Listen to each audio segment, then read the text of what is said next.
So ఏపీలో ఎన్నికలకు సంబంధించిన నోటిఫికేషన్ విడుదల. సో ఏపీలో ఏదైతే మనకి ఎన్నికలకు సంబంధించి జరుగుతాయని చెప్పారో దానికి సంబంధించిన నోటిఫికేషన్ అయితే వచ్చేసింది. 2 ఎమ్మెల్సీ స్థానాల ఎన్నికలకు నోటిఫికేషన్ అయితే వచ్చేసింది. 2వ తేదీ వరకు కూడా నామినేషన్లు అయితే స్వీకరిస్తూ ఉంటారన్నమాట. 5వ తేదీన ఉపసంహరణకు అయితే చివరి అవకాశం ఇవ్వడం జరిగింది.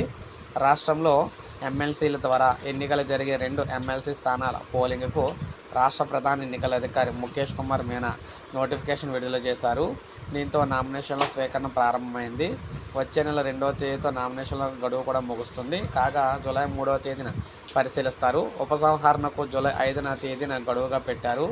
అవసరమైన పక్షంలో జూలై 12వ తేదీన ఉదయం 9 గంటల నుంచి సాయంత్రం మనకి పోలింగ్ అయితే ఉంటుందన్నమాట. అదే రోజు సాయంత్రం 5 గంటలకు ఓట్ల లెక్కింపు కూడా చేపడతారు. ఎమ్మెల్సీలు సి రామచంద్రయ్య, ఇక్బాల్పై అనర్హత వేటు వేయడంతో ఖాళీ అయిన 2 స్థానాలకు కూడా ఎన్నికలు అయితే నిర్వహిస్తున్నట్టుగా తెలుస్తుంది. సో ఈ విధంగా ఎమ్మెల్సీ ఎన్నికలకు సంబంధించి నోటిఫికేషన్ అయితే వచ్చేసింది. సో 12వ తారీఖున పోలింగ్ అయితే జరుగుతుందన్నమాట. ఒక లైక్ చేయండి, సబ్స్క్రైబ్ చేసుకోవాలి, మన ఛానల్ సబ్స్క్రైబ్ చేసుకొని ఫాలో అవుతుంది.